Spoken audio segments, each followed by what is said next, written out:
Good evening. Good evening. Welcome, welcome, welcome. Thank you so much for joining us this evening. Thank you so much for joining us and tuning into Purpose Journey Counseling LLC Reloaded. It's August, but it's still 2023, and we're still reloaded for the year 2023. So we thank you for tuning in, whether it's your first time joining with us or you come and you join us every month and you watch our Wednesday check-ins. We want to tell you how much we appreciate your viewership.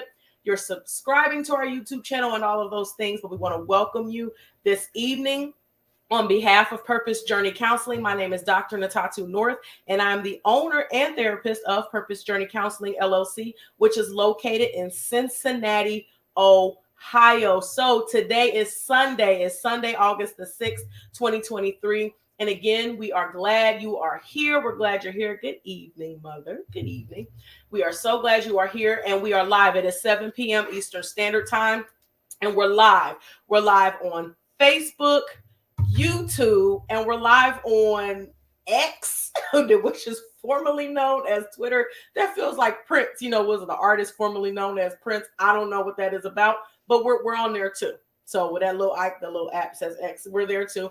And the YouTube link, sorry, I thought that was funny. The YouTube link for our broadcast will be or is being posted on Instagram as we speak. So if you could just take a few moments, this is very, very important, because a lot of times we just don't tune into stuff because we just don't know it exists. So if you could take a few moments just to like this broadcast, wherever you're watching us from, go ahead and like this broadcast. And then also please follow us on your preferred social media platform, whichever platform that is. We do ask that you do subscribe to our YouTube channel, whether you watch us on YouTube or not. We would greatly appreciate that. And if you can do those things, and also let's interact and engage in the comment section. So as I always ask for our monthly podcast, hashtag from a Christian, hashtag from a therapist with Dr. Ntatu, I also always ask that you please tag at least 7 people in the comment section. So go ahead and take a moment while I am posting. If you could please tag at least 7 people in the comment section. This is Battle of the Sexes. So this is going to be for men. It's going to be for women. We decided we were going to make this kind of like PG-13, PG. We'll say PG-12. We'll make a little distinction. I don't even know what that means, but that's what we're going to do this evening. So please tag people that you know. This is going to be a very, very interesting conversation this evening. I have been looking forward to doing this now for about a month. So we're grateful to be able to be here. So please, please, please take a few moments to do that. Also, let us know that you're here in the comments section. Please, you can actually grab some if you want to take some notes. You got some questions you want to ask, because we're live. We do have the opportunity to answer some questions. We just ask that you are respectful in your comments. That's the only thing that we ask, and appropriate. If not, I won't show it and I'll block you. Okay? In love. God bless you. So thank you so much. Yeah, God bless you. So good evening, sis. Good evening. Welcome, welcome, welcome. So as you're tagging people, go ahead and come on in. Come on in. I'm excited. I'm very excited. I'm trying to hide it as I'm posting, but let's go ahead and come on in. As we're getting ready to get started this evening, as a mental health clinician, one of the things that I always want to make sure that we do every time we're together is share The number for the National Suicide Prevention Hotline, that number is 1-800-273-8255. Suicide is real, and a lot of us have dealt with or are dealing with different thoughts and things that we go through. So we want to make sure that we have these tools readily available. So please, if you do not have this information already, please make sure that you store it in your phone so that you have it just in case you may ever need it. We don't ever want to not have resources, and it's really easy to find these. The other number is for the Suicide and Crisis Lifeline. That number is 988. Again, it's 988.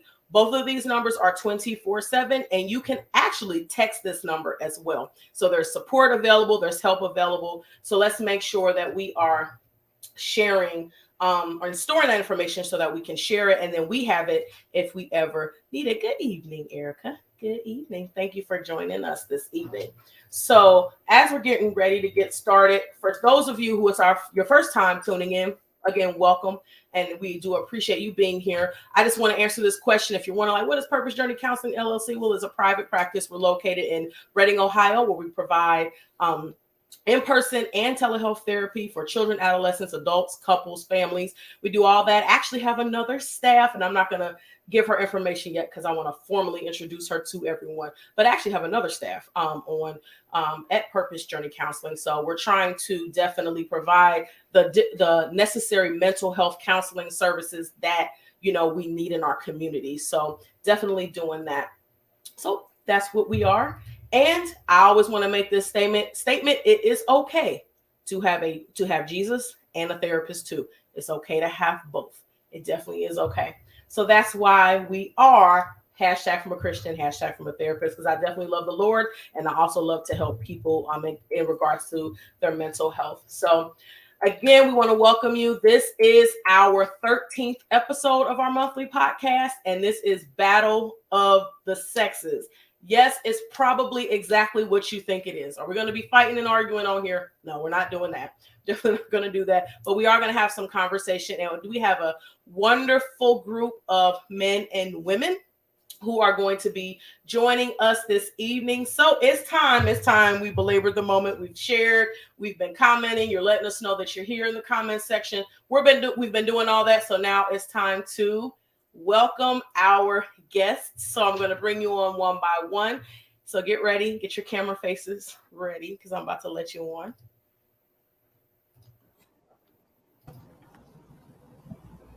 Good evening. Again, good evening. So I know all of you have actually been on here before, but I'm going to give you just a moment to introduce yourselves. So we'll start with whomever wants to start. I'm Q Montgomery. What's up? Lamar North, the husband of the beautiful host. Oh, thank you. David Rector, family member of the host. What's up, bro? Bridget Blackman, sister to the hostess husband. I knew you were going to say that. I'm about to remove you already. We getting started too early. I knew you were going to say that. Sorry. I'm Tia Cannon. I'm sister to everyone on today. Oh, yeah. That was the appropriate way of answering that question. I guess. Thanks so much. So, welcome. This is all family. We're all family. So I do want to welcome you all. Thank you all for coming back on. Before we get into our questions and our discussion, of course, we have to have an icebreaker. It's not going to be that deep because I know people have been asking me about what it is. So we're just going to keep it short and sweet. So we all were raised in a specific decade. I'm not telling nobody's ages because I'm not even gonna say it. Never mind. I was gonna talk about who was the youngest, but I'm not even gonna do that. So anyway, but I want you to answer the question. So growing up, what is something that you wore, some styles that you had that you would not want anybody to see that you actually wore that? Or it could be a haircut, could be anything. Jerry curl. You had a Jerry curl? Yes, ma'am. Okay. Because I wanted to be Michael Jackson, and my hair wasn't long enough to give me the little string to come down the middle of my forehead. But I hate it. So you had the Luther where it curled, but not all the way? Never too much, never too much, never too much. Ooh. I think I had a Gumby at one point. Oh. That's when my head was a little smaller. We're gonna talk about that. Oh no. Now that I think about it, I'm cool with everything that I did when I was a kid. You know what I mean? I used to get mad at my mom for buying me Pro Wings and taking me to Payless, but hey, if I could buy me some Pro Wings now, I would rock them. Okay. I think I'm on the same page as Q. Like, I don't know if there's anything that I regret or wouldn't want anybody to see. It just was what it was. I say that them Saucony's. The Saucony's was not it. What? Almost live, man. You look at them now, them things just hit. No, I've seen a couple of pairs that I would want to grab at this point. Yeah, I gotta agree with Deeply. They was like a lower level of New Balances. I'm good. I don't know what is going on with this screen. Okay. So I guess for me, there's a couple things, but I'm just going to say that I used to want to be a rapper. I promise you. I really did. What? I really did. Like, I told Lamar that before, and then he was like, what? But I used to want to be a rapper. So I used to love Crisscross. So I used to try to do everything that they did. I literally like tried to wear like baggier jeans so I could like turn my jeans backwards and wear them like backwards. Yeah, it didn't work, but I tried. And Yeah. mismatched socks, all that kind of stuff. And I used to wear like two socks, like it would be like a pink and a white sock and a white and a pink sock. And the little lace stockings. There was a lot of stuff that was, I don't know why my parents let me walk out the house looking like that. I don't know. But there were interesting times, but we're past that now. So Another one. Y'all remember the I don't know if y'all used to do it, but like some of the dudes back in the day, we would rock two white beaters at the same time. Two white beaters. Yeah, it was. Yeah, I don't know what we were doing. I ain't never experienced that dilemma. Bro. You ain't missed nothing. It was What horrible. involved in that? It was horrible. I do miss the white tee era though. The baggy white tee here? No. I ain't talking about the nightgown joints. I'm just talking about just a regular, regular clean white white tee. tee. Yeah. It was Right. that pair of jeans. I wear them faithfully. I'm so still you got a white tee now. Go grab one in a heartbeat. Hey, they go with everything. Everything. I just want to highlight this comment because this is going to be automatically the best comment of the night. My mom said I was a great performer. That's because she's your mama. I thought she was talking. It's her job to pour into you in a positive way. My mom, Yeah. she's I'm honest. sure she heard you rap. She would probably say something different. Right. I really didn't want to be a rapper, but that's, I don't know. Anyway, that's another conversation. You're where you're supposed to be. Thank you. Anyway.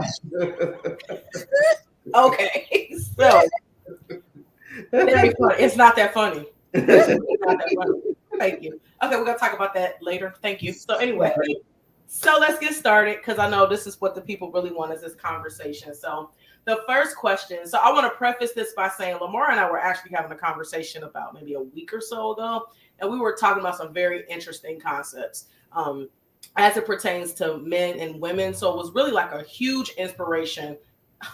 Thank you, Mom. It was a huge inspiration for a lot. I love you. Thanks, Mom. I love you. You trying, but no. Exit safe left. Anyway, a huge inspiration for a lot of these questions. So I'll just want to preface it by saying that. So we got to a discussion. We were talking about resumes, and not resumes from the perspective that you think, like the resume that you create for a job. But if you think about it, even from that perspective, when you do a resume, what are you doing? You're highlighting your skills so that you can look like, okay, yeah, this person or this employer should hire me. So the first question is, what's your resume? I'm going to let you take that from whatever perspective you want to take that from to kind of start this conversation. Bro, I'm not touching it. I'm not touching it. I'm passing on this question. I'll start I'll start this since y'all acting scared. Anyway, so it could be just a little highlights, a little tidbits about yourself. So I would say for me, apparently, it's like public speaking. Like I didn't really think that I was good at public speaking, but I'm learning that I am. So that's just a thing, which I think has translated into like speaking engagements and like even doing stuff like this. Like I really enjoy it, but apparently it is a skill that I have. Mm. So that's just an example of like what I mean when I say what's your resume. You Okay. don't have to, yeah. So that, Okay, cool. okay.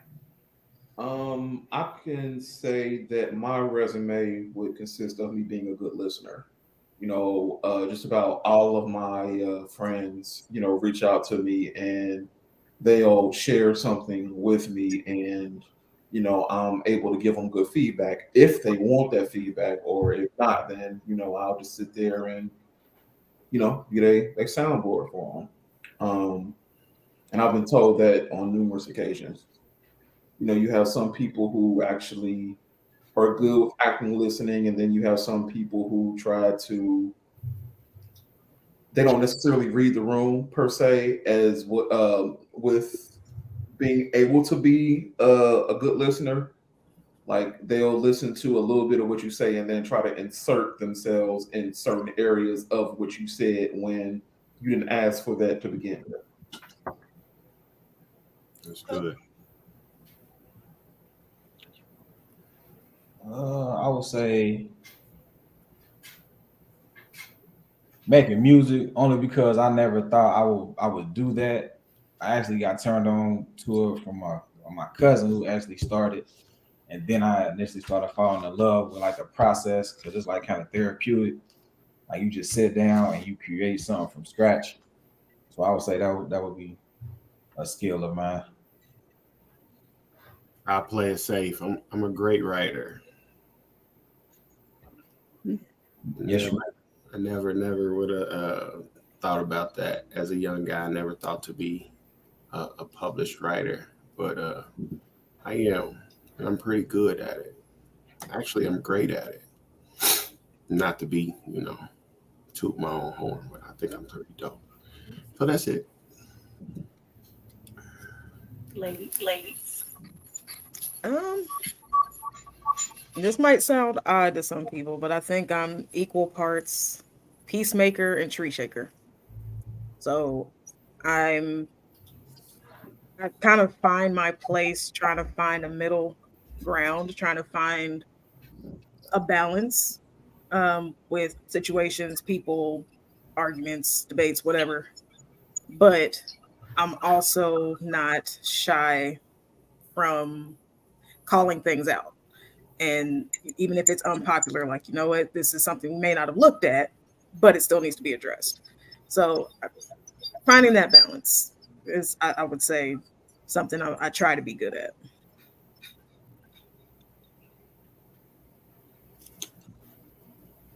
Bridget. She's not frozen. I'm struggling here, and I would never think to struggle in this part. I thought your screen froze. What I'm going to say is going to sound the wrong way, but the right way if you listen with the right ear. I am a lover. Agreed. Hey, touche. Definitely. Facts. Big facts. Yes. I love hard. And if I love you, I go hard for you. This is factual. But when I don't love you, This is, yeah. We love all God's children. we do. We don't. We love them. We don't have to like them. We love them. Okay. That's right. That's right. We love to like them. Using that This is why I L. love you. This is why I love you. Sorry. Go ahead. So, okay. So now that you all have kind of answered that question, I think we all took it from different perspectives too, which is good because when you're thinking about highlighting different things about yourself, we don't all view it the same. We don't all look at it the same. But now I want to take that and insert this into kind of like this next question. Does your resume matter when dealing with the opposite sex? And if so, like how and in what way? So let's talk about this one. Does it matter? I can start off with this one. Most definitely. if in a relationship, whether friend or intimate, being a good listener is very important, because if you're not able to receive feedback, or they're not able to vent to you, it's not going to work. Communication is the basis and foundation of any relationship. And if a person can effectively communicate to you and you're not willing to listen to or take what they're saying to you, then it's not going to work. Because one, the person is not going to feel heard. Two, they might start resenting you. And three, I mean, at that point, you might as well just say it's over with. I'm gonna take a more holistic approach, and I'm gonna say yes from the standpoint of the things that you bring to the table, right, and the things that you're able to present to the opposite sex, to your partner or your prospective partner, is important because everybody has expectations of the person that they're engaging with, right? And you have to be able to bring certain things to the table. You have to have certain things on your resume for whoever you're engaging with, or they wouldn't have interest in you. So yeah, it's important from that standpoint because you want to have things that appeal to whoever it is you're trying to court or appeal to. Some people want educated people or men, women. I mean, other people want folks who are good listeners, like David said. And then you have some people who just want people who just have money. Like, you have those kind of people in the world. So you have to have the necessary skills, or attributes. That's a better word, you know, to appeal to whoever it is, you may be after or who's after you.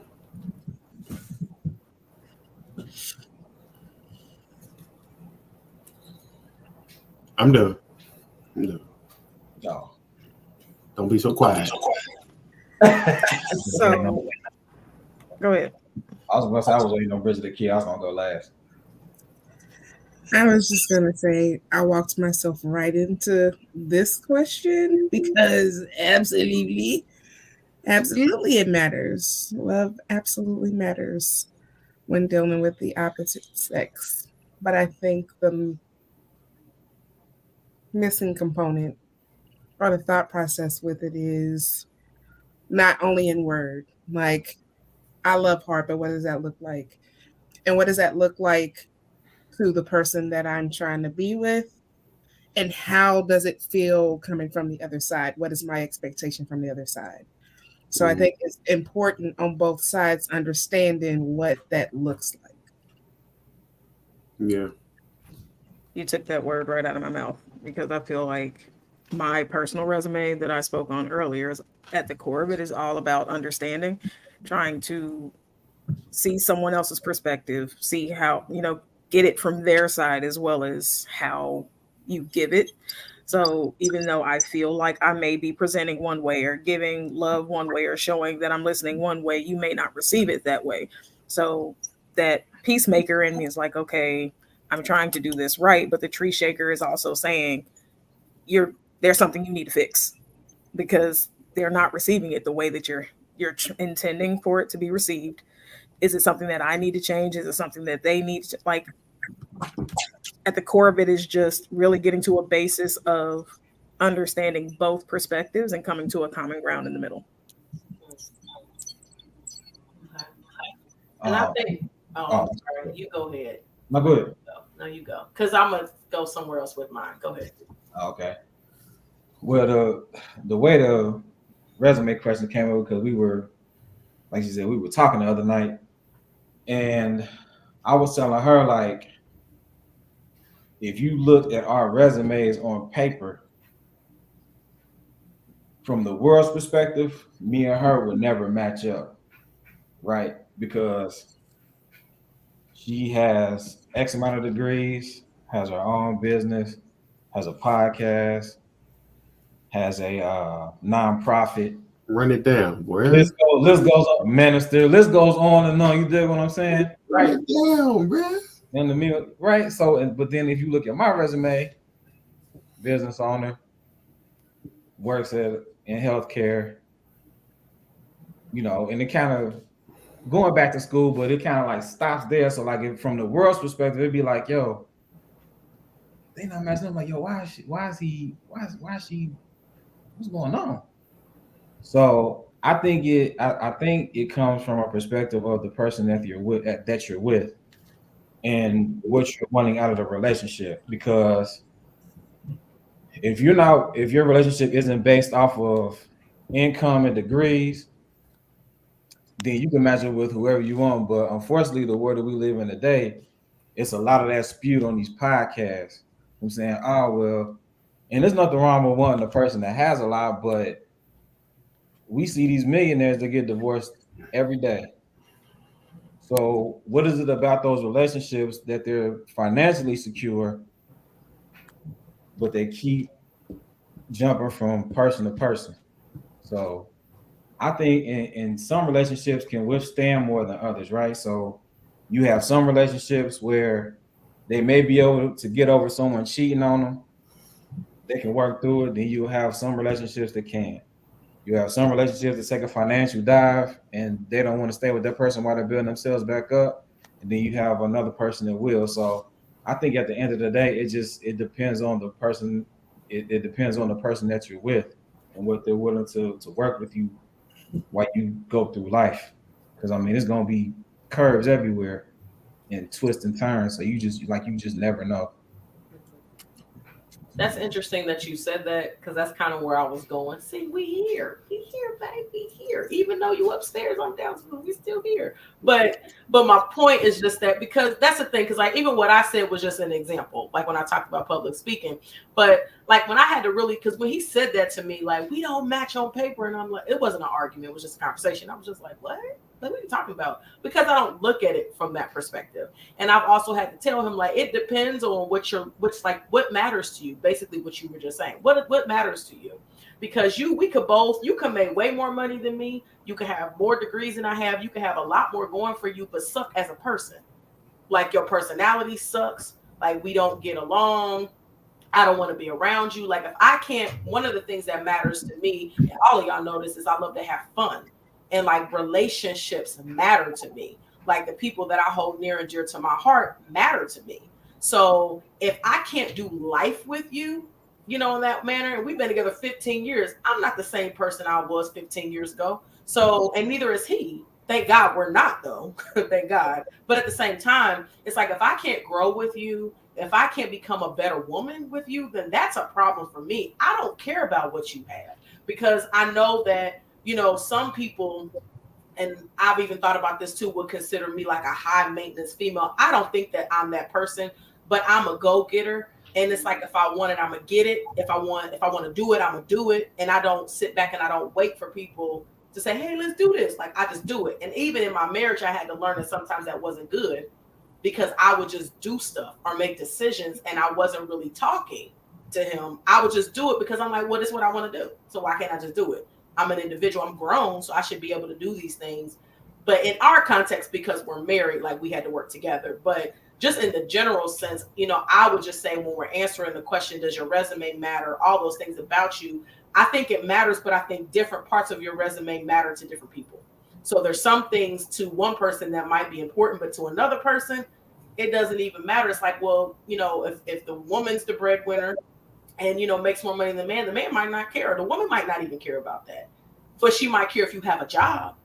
Like for me, it's that part. For me, you still gotta work. It don't matter who make the money, as long as we both work and we got kids to take care of. So to me, that's not the important thing. But I care more about who you are as a person. Can I grow with you? Can I build with you?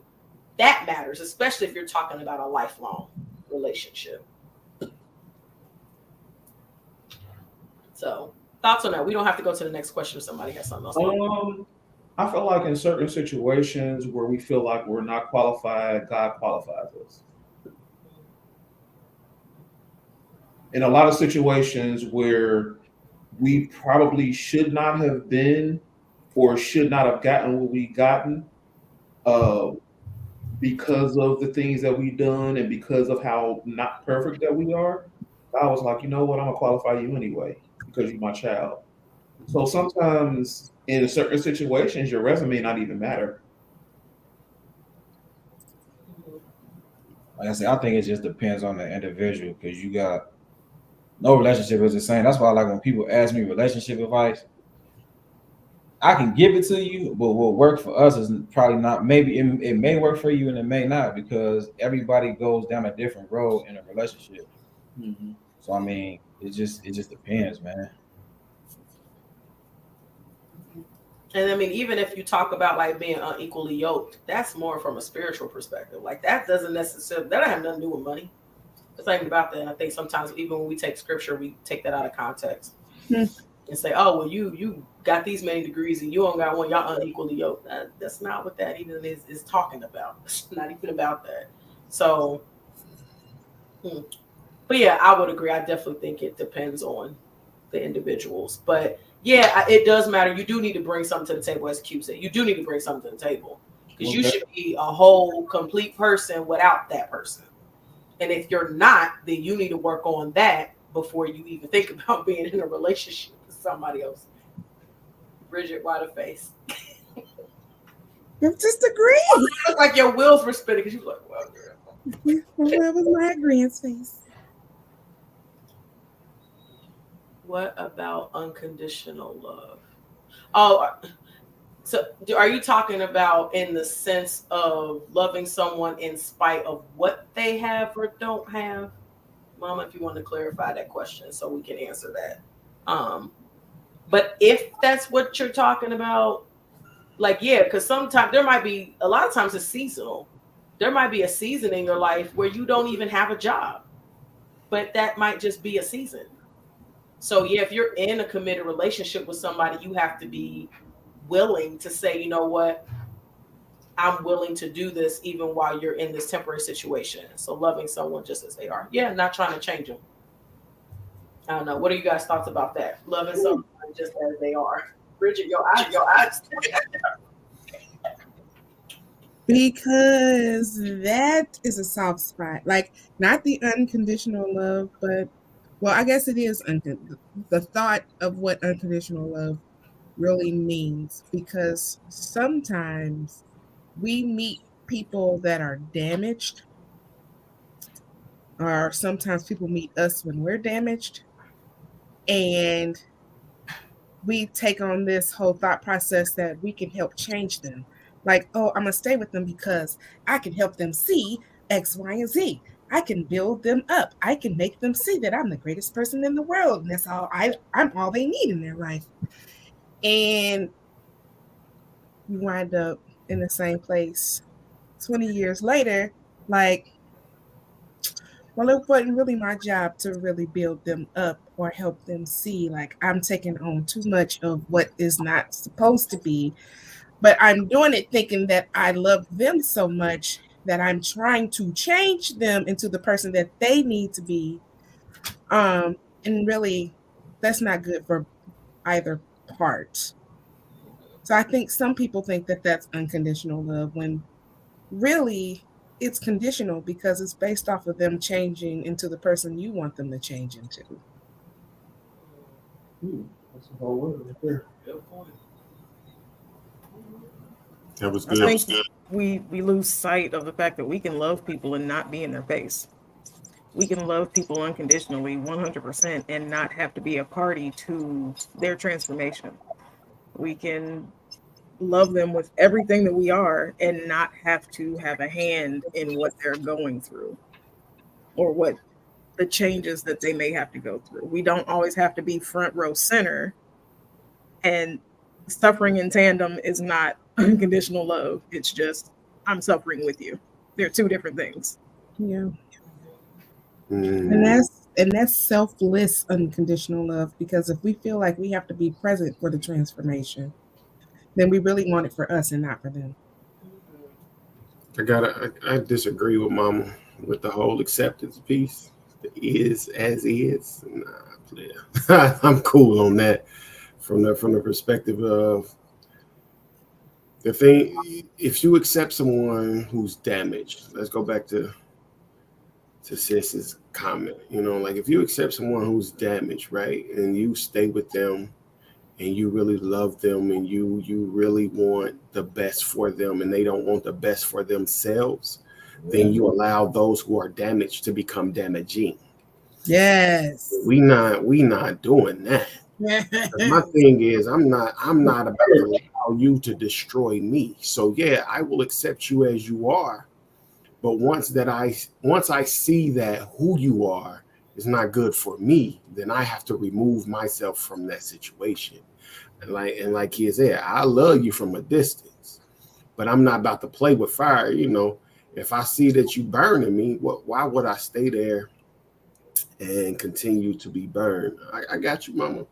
But I mean, yeah, to accept someone, I will accept you until I see that who you are is no good for me. And then I have to accept the fact that you're no good for me. You know. And then it's deuces. So, by that logic, are we saying that unconditional acceptance and unconditional love are two different things? I'm gonna be honest, man. I think all love comes with a condition. Except for The God. only love that's unconditional is God's love. You know what I'm saying? As humans, we put conditions on our love because again, if we are with someone and we love them, and like you said, it's like we can love them from a distance. You know what I mean? Especially if who they are is not conducive to us having a good life or a good anything. Like if who you are is destroying who I am, then now it becomes the survival of me. Like I got to take care of me. I can't sit here and allow you to destroy me because I still got to be great for whoever is dependent on me. And so, you know, I gotta give you some distance. And so, I don't feel like any love is unconditional. Like it's conditions to it because, are you gonna be so far into unconditional love that you're gonna let somebody kill you? Absolutely not. You're not gonna do that. Like at some point, you're gonna be like, you know what? This ain't no good. Well, Or you can be a fool and die. One of the two. I ask it that way because I feel like a lot of people do believe that you have to accept everything about someone to truly love them. But to me, loving somebody is loving them enough to want better for them Facts. and wanting them to be the best version of themselves. Period. So I can love you and I can love you as you are, but I can't accept everything that you are if it's not the best version of you. If Right. you are not, if you are destructive to yourself, I can't accept that. If you're destructive to the people you care about, I can't accept that. But I still love you enough to want better for you. And if you want to help yourself, to try to help you get there. Mm-hmm. Yeah. I mean, Nah, oh, my bad. go ahead. Go ahead. I was about to say I can use myself as an example. We've been together 15 years, and like she said, I met her when I was 25. There's no way I could have stayed the person I was at 25 to the person I am at 40 and still kept her in my life. Like it. Shut up. Yeah, accepting people who they are is cool, but we're all conditioned to evolve and change. You should never want to stay the same person that you were 10 years ago. Like you have to evolve. Let's take technology for example. The technology that was out in 1990 is not the technology that's out in 2023. It evolved. And we as people, you have to. There's no way you can stay the exact same person and evolve in life. Unfortunately, a lot of people grow comfortable with certain levels of life. That's true. And when they do that, they become stagnant, and then they become leeches, and then they become pointless in a lot of ways. Like, I mean, because it's like now you're doing me more of a disservice than a service. And so me having you, you're a leech to me now. And so I have to define you as you are. So, the thing is, it's like, bruh, if you get to a space where you grow comfortable with one thing, and let's be honest, as individuals, man, we find a few things that we like about a person, and we cling to those things, right? And then we hope that everything else evolves over time, right? To where we move and we coexist in this good space. And it's and a lot of times what you find out is, we're more we cling to people based off of potential. We don't cling to people based off of, who they are in that moment. It's like, oh, you have the potential to be this. You have the potential.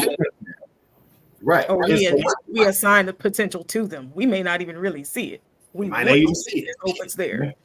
Yeah. So, when we get to that space, though, it's like, you might give a person 10 years of your life based off of potential. And it might take you 11 years to realize, like, that potential ain't going to never materialize. And then it takes you another 3 years to say, you know what? I got to go. You know what I mean? Because it's hard for you to separate from 11 years, of potential.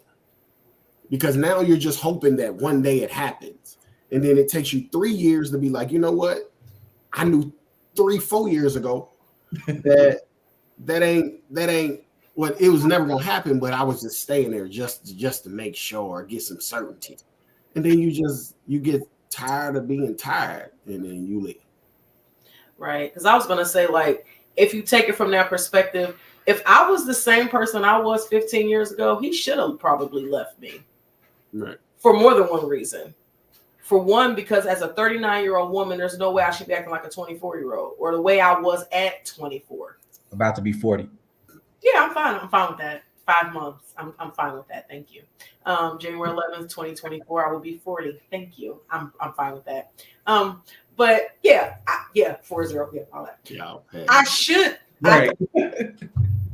We're not going there. Anyway, I should be a different person. And so should he. Because if he was the same person at 25, at 40, that's a problem for me. That's a problem. Because when it comes to potential, yeah, a lot of times, like, all of us have the potential to be something. I could say I had the potential to go be a neurosurgeon, but I was never going to do that. Like, I didn't even have the desire to do that. I was never working towards it. So when we fall in love with potential, or we're in relationships based off of potential, a lot of times we're going to be disappointed. Because, like Kia said, a lot of times we're attaching it to somebody and they never even said that's what they wanted. Or sometimes, we have I would say, like, serial dreamers. They have a dream. This is another dream. This is another dream. I have another dream, another dream, another dream. And they never wake up and do something to make the dream become a reality. And that's problematic as well. But that's back to that development and growth. Like, we should all be constantly doing that. And that's extremely problematic. You should not be the same as time progresses. You need to be growing. That's the whole point of life. So, okay. Well, I want to shift gears a bit because this is going to be interesting. So, I want to talk about some male versus female dynamics. So, as we're talking about, like within the concept of a relationship, or just in general, male versus female dynamics. So I'm going to ask them according to gender, but we're really going to ask both questions. So it's really, what is the male role concerning domestic responsibilities? And really, what is the female role concerning domestic responsibilities? I'm not going to tell you which one to answer. You answer the one you think you should. That's going to create the dialogue. I need some clarity on this question. Yeah, so I need answer it right. So domestic responsibilities could be anything in the home, anything like laundry, dishes, cutting the grass, Okay. All that kind of stuff. I answer this real quick. So my mama raised me to be able to live without a woman. So, I can pretty much do everything domestically within my home. And so therefore, I don't expect any woman that I have to solely do domestic stuff. You know what I mean? Like, I know like some people be like, oh, the man should take out the trash. And I do believe that. Like, I mean, I believe a man should take out the trash. I don't want my woman outside taking out trash. But in terms of like washing dishes, keeping the house clean, those little things, like I can do those things. Like, I don't look to her and be like, hey, I work 40 hours a week and you need to make sure the house. Nah, I don't even think like that. You know what I mean? Like, we gonna get this together. We gonna do it great together. So that's my I agree with bro. My mom and my sister raised me so I could do everything in my household. I'm a pretty good cook, if I say so myself. No waiting on that salmon, but go ahead. I can, get my ones and twos on in the kitchen or the grill. I can do laundry. I can straighten up the house in regards to like yard work and stuff like that. I can cut grass and all that type of stuff. Just inside of the household, I feel like if y'all a team, we're gonna break it down as a team. Like, if somebody sees that the laundry needs to be done, it ain't just one person's responsibility. Like, or tending to the kids or stuff like that. Like, hey babe, we can sit down, we can game plan. Like, well, hey babe, well, what would you like to do, or what do you do the best? And we can divide it up that way. It just, right. I wash, you fold. Period. Well, I wash, you fold. I wash them, you put them in the dishwasher, or vice versa. Like, teamwork makes the dream work. So let's, I may be a better cook in my relationship. Well, baby, can you be my sous chef and help me prep up these onions and these peppers? Like, it's all about trying to. Everybody got the same common goal. Like, we trying to get this house together, or we trying to keep this house together. So just pitch in and we'll make it shake. So I have two questions to try to answer that. Number one, whose house is it? Do we both It live don't here? matter. Do we all live here? That's my point. Do we all live here? If we all live here, that means we all have a responsibility to keep this house together. And then question number two is, what works for your household? Does it work better for the woman to be more homely or more domestic, and the man is working outside the home? Does it work better for you to split responsibilities? Does it work better for it to be vice versa? What works for your family? But with the basic understanding that we all live here, so we all have responsibilities. If you see it dirty, clean it. You see it needs to be cooked, and you can without burning my house down, go ahead and cook dinner. Like, why? Now, there are some things that I'm semi-traditional about. Like, I will say, if I live in a home with a man, my first thought is to protect the domicile is his responsibility. Most definitely. For sure. To keep it running, not necessarily the daily chores, but to keep it running. Because he's protecting it, I would feel like it would kind of fall on me to keep the basic inside operations going. But we all have a responsibility to keep it together, whatever that looks like for us.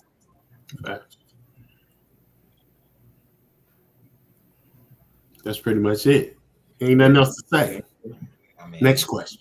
No, I was just saying because when you were talking about I wash, you fold, Lamar's face was like, oh, you don't be folding, Lamar? Ah, bro. No.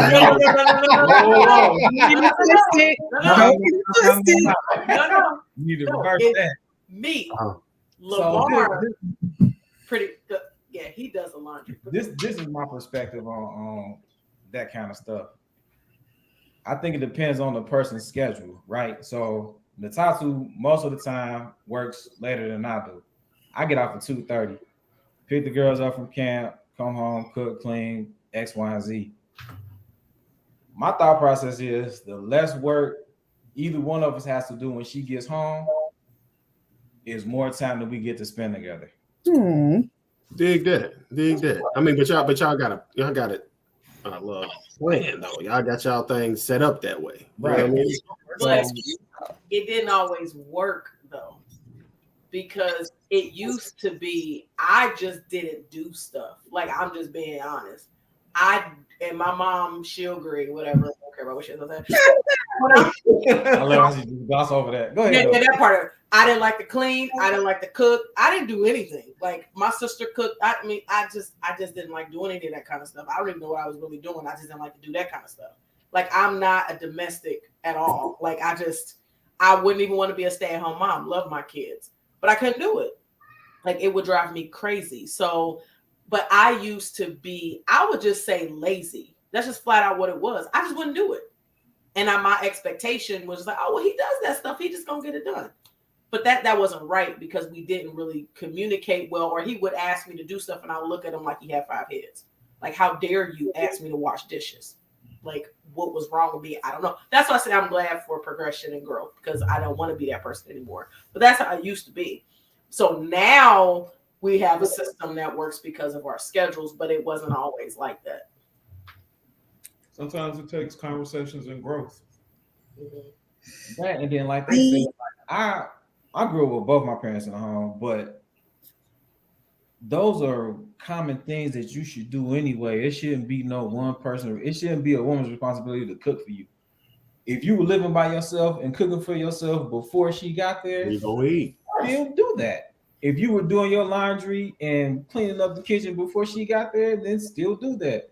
I don't understand. I don't understand the mindset of, because you got a woman now, like you don't have to do nothing else. That's just that. That's never said. I don't understand that. I'm gonna eat whether she there or not. You did what I'm saying. I'm not about to wait for her to come home and be like, "Hey, yo, we've been sitting here for 5 hours. I can't believe you ain't come home and cook." Nah, man, she messed around. We done came home with some meatloaf, some mashed potatoes, some fried cabbage, and some cornbread with some dessert, chilling on the table. Now, if you have a girlfriend or wife that enjoys doing that kind of stuff, cool. But that shouldn't be an expectation on anybody. Like, I've never got that mindset from, or if you're a stay-at-home mom or dad, like, then you have it broke down like, hey, I work 60 hours a week. You know, when I come home, have this done, and then, you know, if y'all talked about that, cool. But just to have that dynamic to where you think one person is supposed to do all of this just because you worked all week, that don't make sense to me.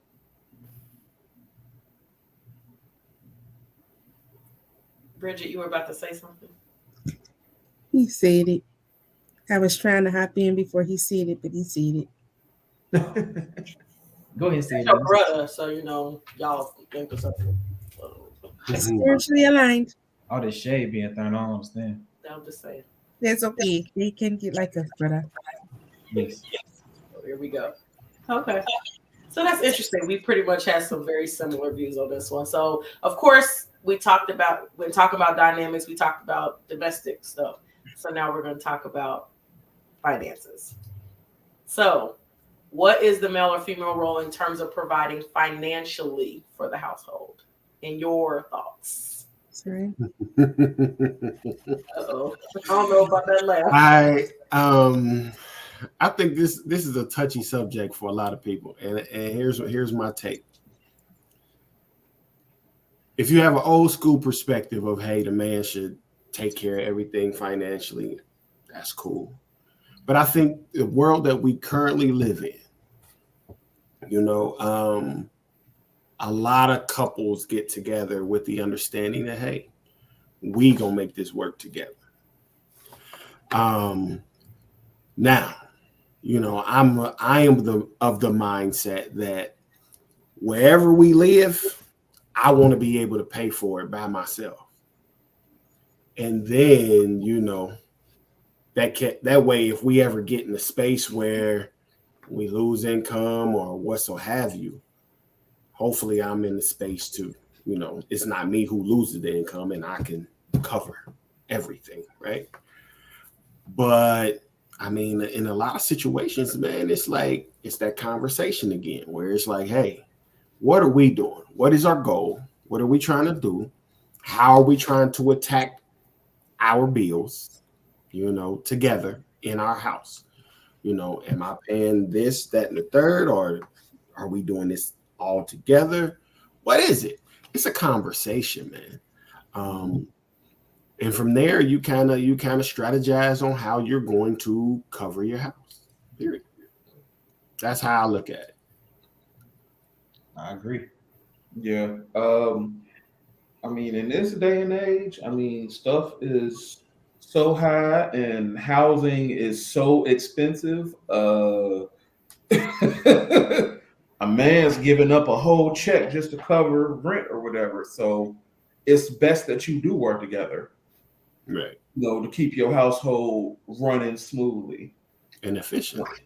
Yeah, like because if you just going off of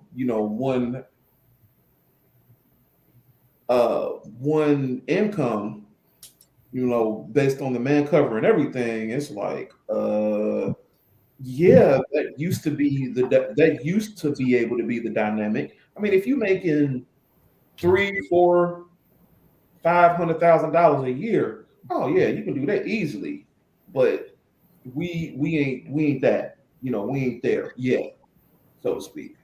So it's best that we sit down and have a conversation like, all right, so how are we gonna break this down? Are we just going to put everything in a pot, pay everything out, and then whatever is left over, then savings and then spending money, or are we going to assign each other certain bills in the household and as well as our separate bills? It just depends on how y'all want to do things.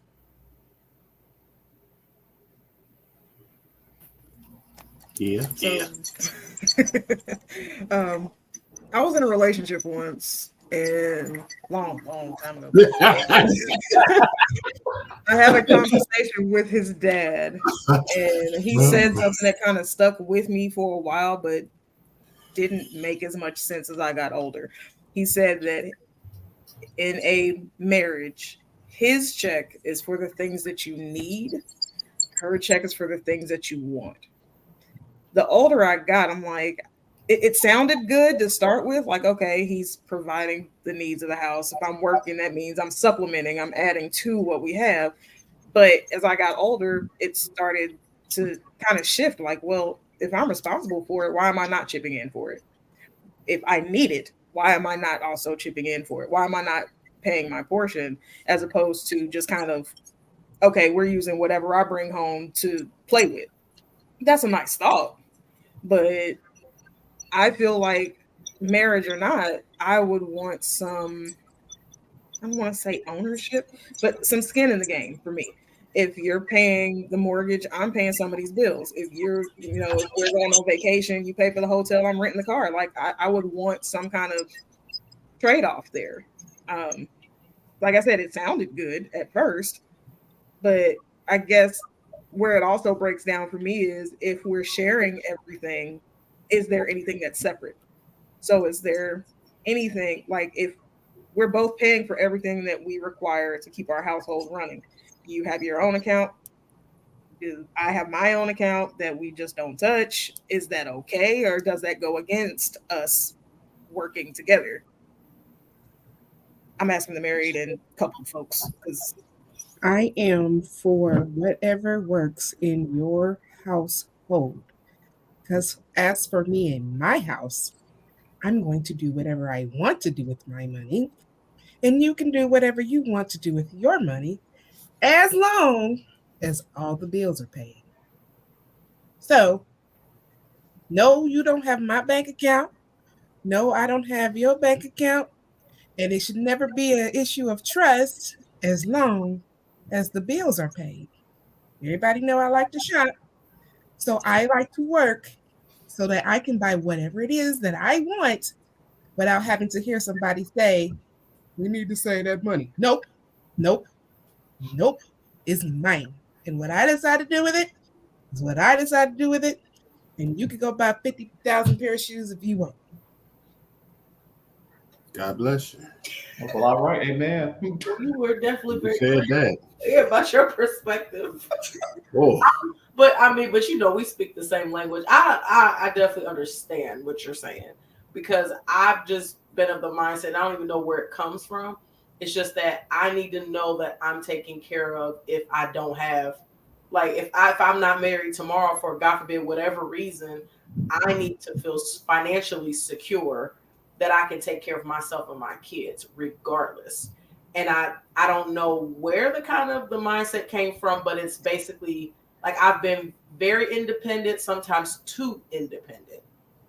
And I've had to get checked on that several times, because it was just like, I would work 3 jobs because I just think I have to make all this money just in case, whatever. Or now I know I have an issue I'm working on because I like to shop, and I always got an Amazon delivery, and I always got something, don't shake your head, I always got something coming to the house. So it's like I always find a reason to spend money. But aside from even that, it started off with, I want to live comfortably, to know that my bills are paid and then I can save a little bit. Then it turned into, well, I want my bills to be paid, I want to save, and then I want to be able to do whatever I want to do. Like, I love the concept of financial freedom. So I'm not going to rely, and this is no shade on my husband, but I'm not relying on anybody to do that. It's the same thing like when I finished undergrad, I was 22. I didn't have to move out. My parents neither, and they were not together at the time, but neither one of my parents said I had to move. I'm like, no, I got to go get my own apartment. I had my own car. I had to have my own stuff because I just felt like it has to be mine.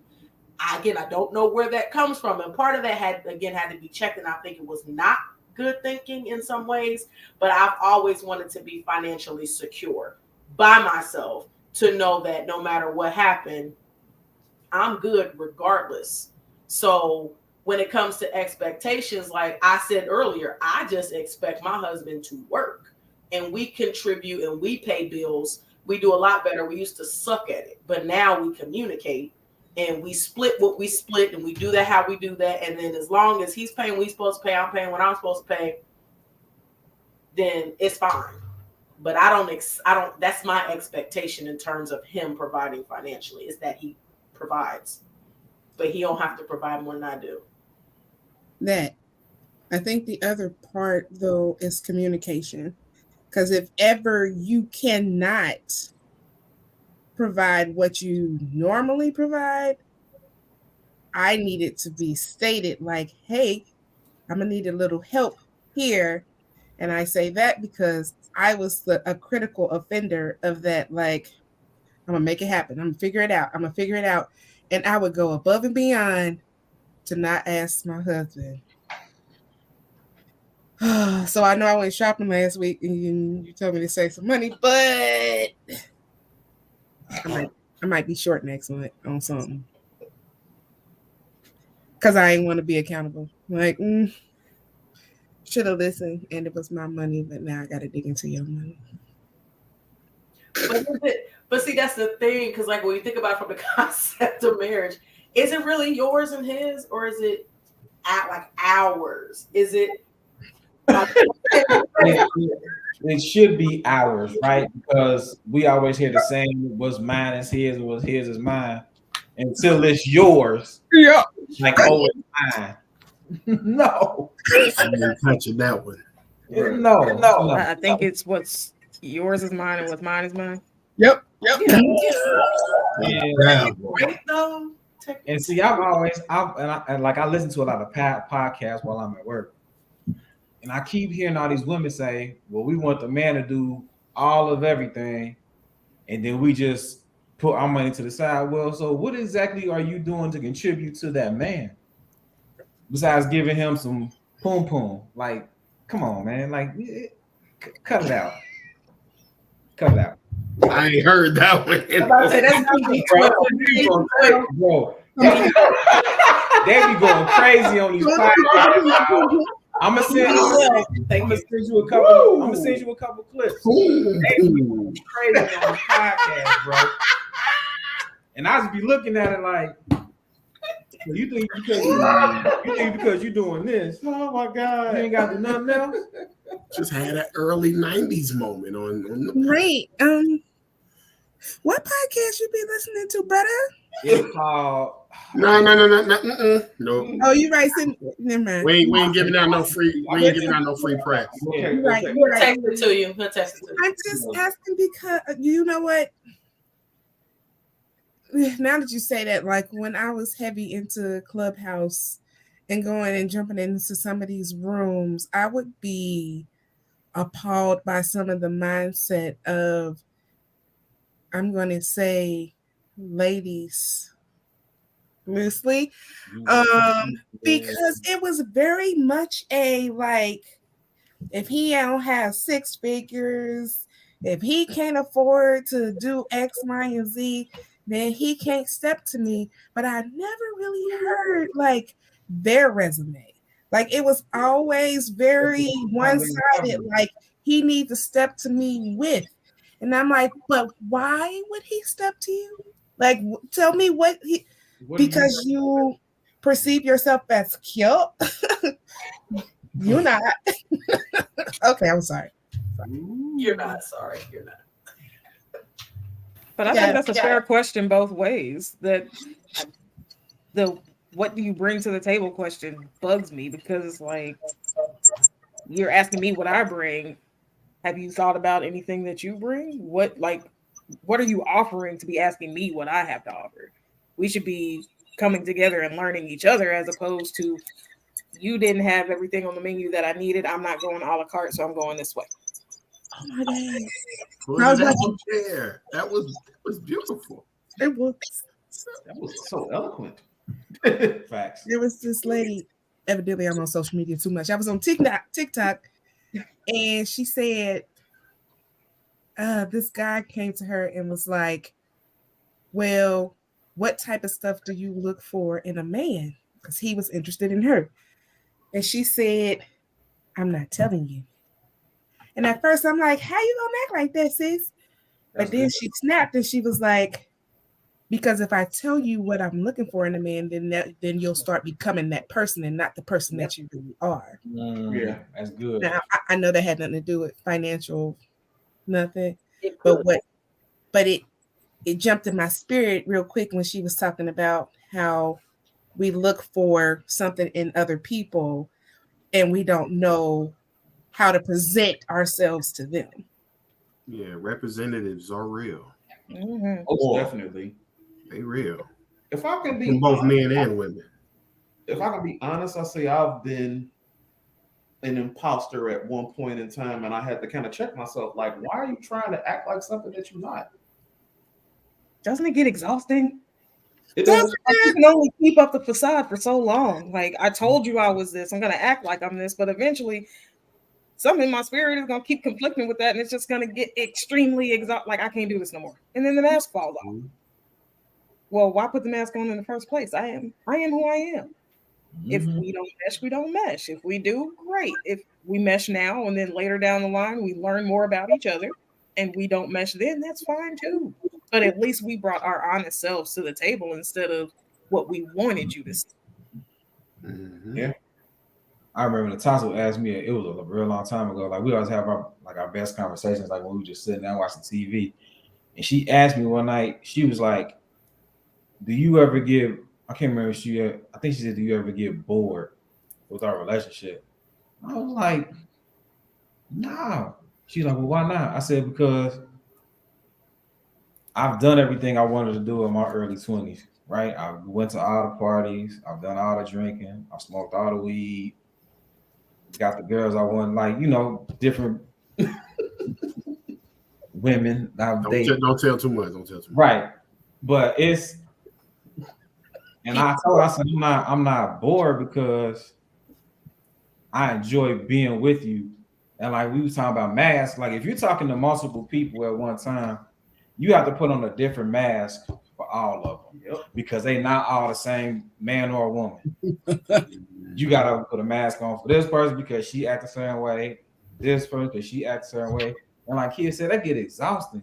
Dealing with all those different personalities. You know what I'm saying? Like, and so when she asked me that, I was like, I'm not bored at all. I enjoy either whether it's hanging out with y'all, watching movies with her, or being in the basement playing Xbox. That's it. Like I'm good. And she'd be like, you don't ever really be going. No, I'm not going nowhere. I've been everywhere. I'm good. If I'm honest, the dating pool has some impurities in it. Oh, that's such a nice way to Yeah, put like it. how, It was worded so different in my head, but yeah, that it has, we're gonna it has some impurities in it. So you find the right person, then you gonna hold on to them for dear life. Like no, Man. like because ain't nothing out here. Like period, ain't nothing out here. You know, it's folks out here that are broken, and hurt people hurt people. So with that being said, like unless you got somebody who is actually really dealing with themselves, and when I say dealing with themselves, looking in the mirror and dealing with their negative attributes, then it's just a continuous cycle. Me and one of my best friends, we had these conversations all the time because she gets frustrated with dealing with dealing with different cats, and she like older dudes, and she even dealt with a younger guy. And I keep telling her, I'm like, immaturity has no age limit on it. No, period. You can deal with an older woman or a younger woman. If she has not really healed or had the mindset to grow, it's gonna be this. It's gonna be the same page, different book, all day long. but you never really know if you're getting somebody's representative. So That's fair. we have to be careful to not be the impurities that are in that pool. Because just like we're looking for somebody else to come pure or come as themselves, we have to be careful to make sure that we're doing that too. And hopefully, the more that we do that, we can start to kind of suss that out and kind of catch it when we see it and move better, move differently. But we can't tell somebody else, you need to be XYZ. I'm just telling you, this is what I'm bringing and this is what I accept. You can take it or leave it. And that in itself, though, but that in itself will weed them out. Because my thing is, if you're being your most authentic self, right, and you're leading with, hey, these are my lines, don't cross them. You know what I'm saying? These are the things I will not accept. You know, because people should know what you won't accept, and then they figure out what you will. And so, you know, if you lead with, hey, I just, this is unacceptable for me, that make people uncomfortable. Because the thing is, you like you said, a person can only present the representative for so long. Mm-hmm. But if they know that what you don't accept, they can't meet up to, that weeds them out quickly. Mm-hmm. Yeah, if you go into, this time around, just going, y'all know, I'm divorced, so I made a conscious decision to go into any situation that I was going into, like, hey, this is me. If you don't like it, cool. If you do, cool. However, this is my list of boundaries. This is my list of things that I'm just not willing to accept. This is a list of things that will get you dismissed out of my life immediately. If you operate on one of those bases by telling people like, hey, this is where I'm at, this is what I'm willing to accept, this is what I'm willing not to accept, then they have the choice to either deal with you or not. Because at least you're being upfront with them and letting them know, like, this is me right here. Right. And what it does is, when you tell a person what you won't accept, like we was talking earlier, and you were saying, well, people want to always ask you like what you want because they want to be able to give you what you want. Well, now you tell them what you don't want, and they have to figure out what you do. Mm-hmm. And now if they can figure out what you do, because that requires work to figure out what you want. You know what I'm saying? Oh, I know what you don't want, but I'm still not clear on what you do want, right? Okay, well, cool. Because you know what I don't want and you still decided to stay, then that's telling me that you're making a conscious commitment to find out what I do want. And so now you got to put in the work. So make it happen. So, I'm not a fan of giving anybody a list either way. If Well, you my tell thing somebody is, requirements up front, well, they here's tend my to thing. they tend to mold themselves into whatever, whether it's good or bad, whatever it is that you have told them is and is not acceptable. But if you bump up against one of my boundaries, if you bump up against one of my boundaries and I tell you this is a boundary for me, this is not okay, how you react to it is what determines how far we go. If I tell you I have a problem with something that you're doing, and not only do you either fake an apology or don't apologize at all and then do it again, go left. I feel you. But if you show me that, hey, I'm telling you what's not okay for me, I see that you're making a conscious effort to not do that for the sake of not hurting me, okay, Right. we can take it a step further. But if Yeah. you tell somebody up front, we know people lie on work resumes all the time. You tell somebody up front, this is what I like, this is what I don't like. Guess what you're gonna get? You're gonna get everything that you do like, none of the things you don't like until they can't keep it up anymore. I just want to see you. Show me you. Show me how you act for real. And when we get to those decision points, how you react. Just like I would hope somebody would do with me. How we react in those moments should determine where we go. Well, I feel what you're saying, but I'm very clear on setting boundaries up front. You know, because I feel like that's necessary, right? Because I feel like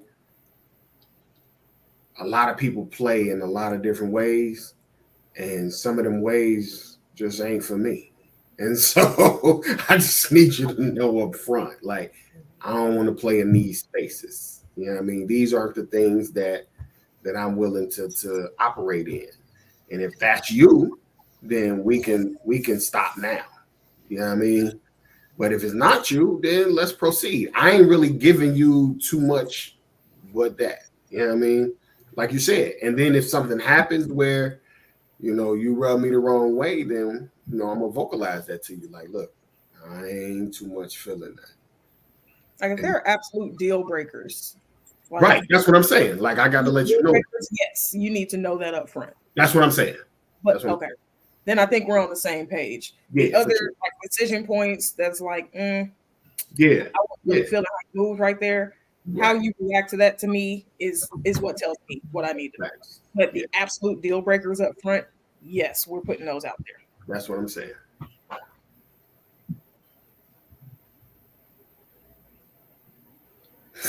Bridget, you keep looking like you want to I say can't with something. you. It's like your facial expressions like you want to say something, but you Yeah, just vibing up and down. Because I'm trying.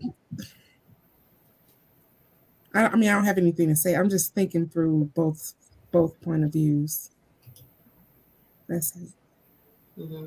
Because I mean, I would even say I get that too, and I never really thought about it from that perspective. When somebody says like, "What are you looking for?" or "What do you want?" like actually not answering them. Like I never really thought of that. I mean, obviously, I've been out of the dating game for a long time. But at the same time, though, like I don't remember if you ever even asked me that, to be honest. But I've never like considered not answering that, but I understand why you wouldn't, because for all the reasons you all said, I don't want you to just go off of this job description, because then you're going to present everything that I'm telling you. Now, but if you ask me what I like to do, like where I like to go, like activities, yeah, I'm gonna tell you. I'm not saying I'll figure it out. Like, no, if I like to go, out to the movies or whatever, putt, whatever it is, I like to travel. What? You gonna scroll my list? Yeah, I'm gonna send you a list. and I mean that's cool, and I mean that's cool, but you're not giving that information just to give it. 9 times out of 10, if he's asking that question, then it's because I have intention behind it, right? So it's like, hey, I want to take you out. What you like to do? Right, that's different. You know what I mean? Yeah, what you like to do? Right. What you know what I mean? I want to take you to dinner. What you like to eat? What don't you like to eat? That's different. You know what I mean? What are you willing to try? What are you not willing to try? Do you like to dress up? Do you like to dress down? Like, do you like closeness? Do you like distance? Like, all of these are good questions, right? Because I need to know how I can operate with you when I take you out. You know what I mean? But I ain't just about to give it to you. I need to know that there's something coming behind it. Like I'm just not about to just shower you with information and you're not gonna use it for for good use. Yeah. Like that's pointless. You wasting my time, my air, my energy, my you know what I mean? I'm cool on that. 'Cause Nine then times, But I nine, think, times- sorry. 9 times out of 10, you can actually kind of tell if the person is interested for you to even get to that point where you get even giving them a list of things. Facts. Because if I'm calling you or texting you and it's one word answers or is dry, then I'm just about to delete and block you and go move on with my life. Because obviously, like if I'm always initiating a conversation or always trying to communicate or trying to engage with you and I ain't getting nothing back, then it's like, oh, well, yeah, okay, you could have said that you wouldn't interested. I would have left you alone, but you sitting up here playing mind games like I'm Warwick Psychic Network or something. Like, what is going on? Like, Don't do me no favors. let's I, be an adult and use our nouns and our verbs and talk. Like, what are we doing here? Like, Big facts. I was just gonna say I'm struggling with that. Not personally, but I know that there are some people who prefer distance, like who prefer not to be reached out to after a long time. So it really is how you like what works for you. If you feel like the person hasn't reached out in the amount of time that you are okay with, then yeah, that doesn't mean that they weren't interested. That means that you're not interested in them because they ain't moving the way that you need them to move in order for y'all to be okay going forward. Nah, I disagree. I disagree. Because here's my thing. If you have two interested parties, that interest will be shown. Period. Whether you're someone who is very intentional and follows up consistently all the time, or if you're someone who like myself, I'm chill. You know what I mean? I ain't gotta talk to you 30 times a day. Like I don't. But you know what I'm saying? When I do talk to you, you're gonna know that you was on my mind. And that's the difference, though. He's saying that she didn't reach out, and I'm not saying that you're saying this is a personal thing, but she didn't reach out in a certain amount of time. So he took it to mean that she didn't have any intentions on trying to hang let with me him. let me But give if you it was within, even if it was in a month's time, and he gave that intention during that conversation, during that one little conversation, A month? Come on, man. Be realistic, sis. Come on, man. you ain't waiting an hour, but okay. Uh, I quit. it's like, all right, if you reach out to somebody,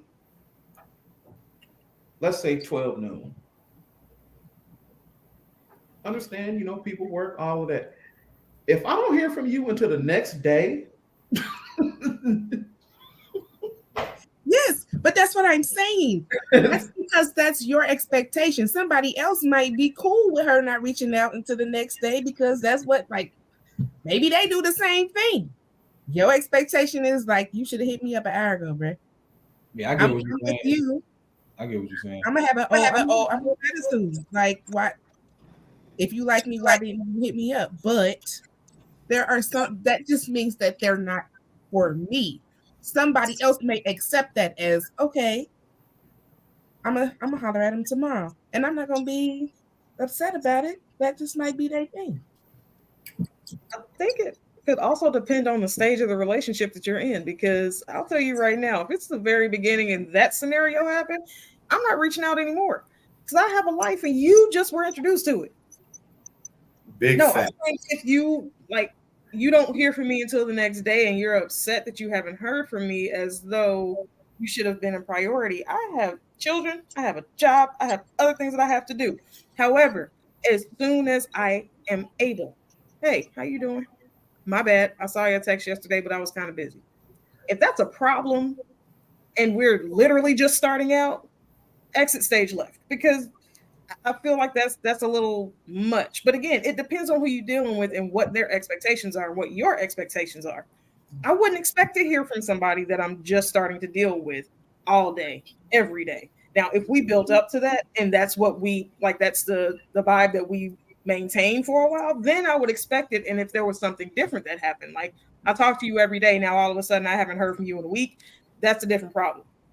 But for somebody that I just started talking to, yeah, most likely will be some time in between because we're just now establishing this thing.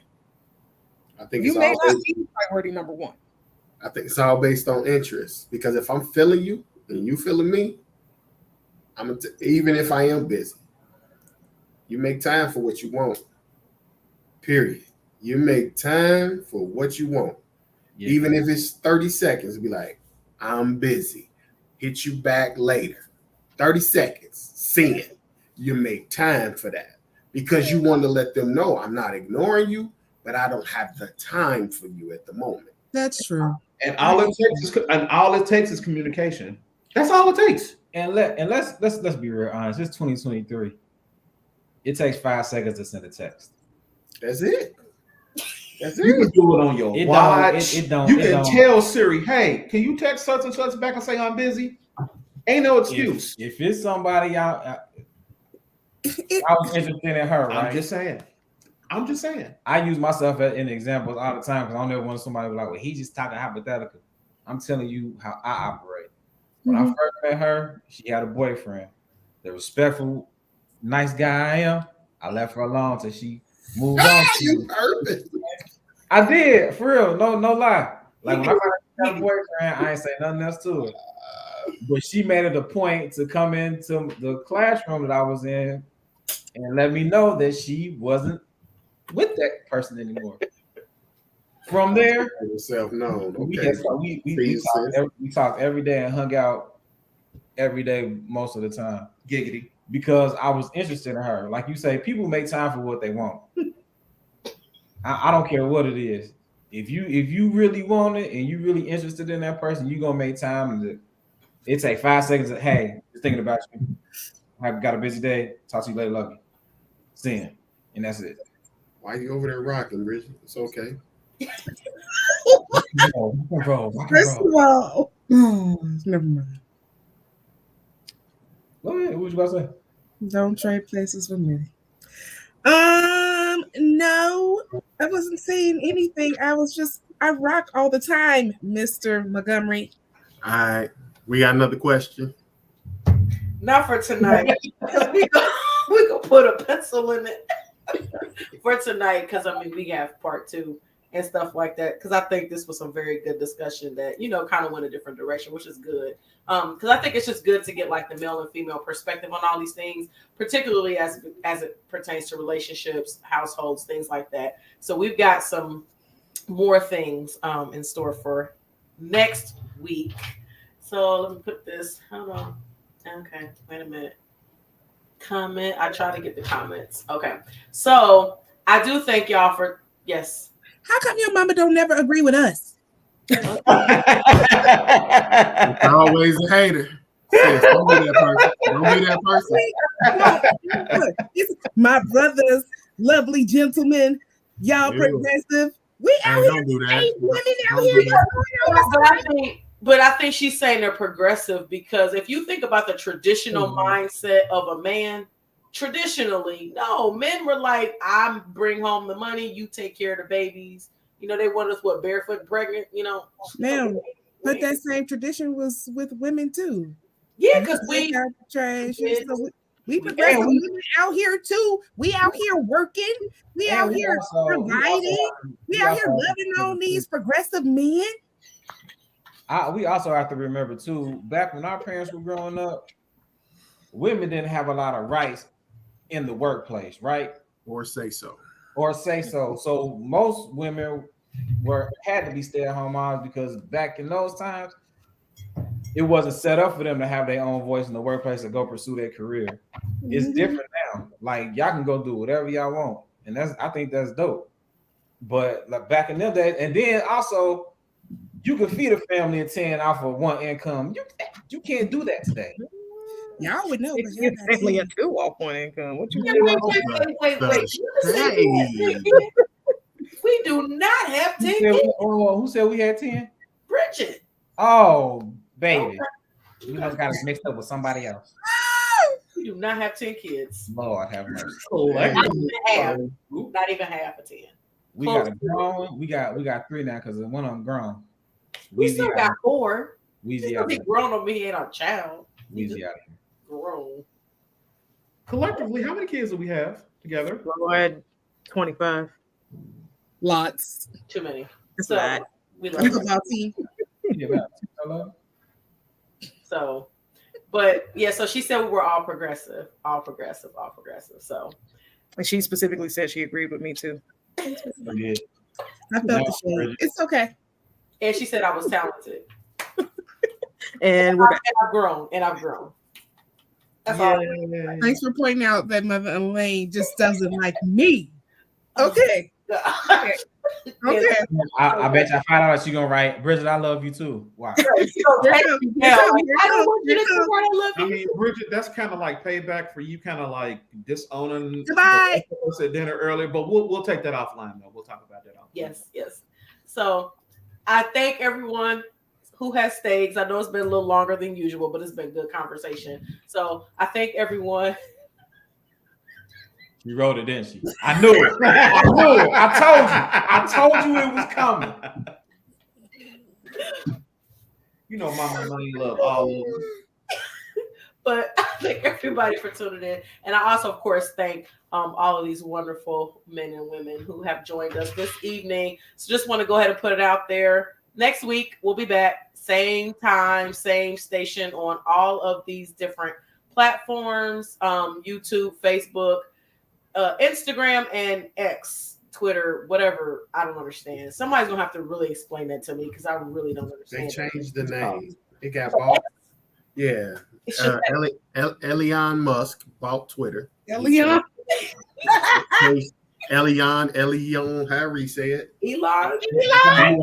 Elion. Not Shamal. We changed it to X. Okay, well, I'm going to change the flyer. Whatever. Okay, X. We on that too. We on X, the X Twitter. So, yes, we will be on next week, same time, same time. And then also just want to go ahead and put the plug out there because we do this. It's still the summer months. So we do have our Wednesday check-in every Wednesday at 7 a.m. Eastern Standard Time. Again, on the same social media platform. So please make sure you're tuning in. The Wednesday check-ins have been phenomenal and great just for us all to just kind of check in and see how we're doing midweek.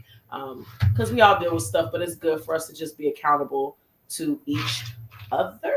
So again, I thank everybody. Our tag for Purpose Journey Counseling is to be loving, to be kind, be compassionate, and be intentional towards others as well as towards yourselves. So we pray that you all have a wonderful rest of your evening and a great jump start to your week. And Lord willing, we will see you Wednesday morning for our Wednesday check-in live at 7 a.m. Eastern Standard Time. Oh my goodness. God forbid. So have a wonderful evening. Blessings and love to each and every one of you.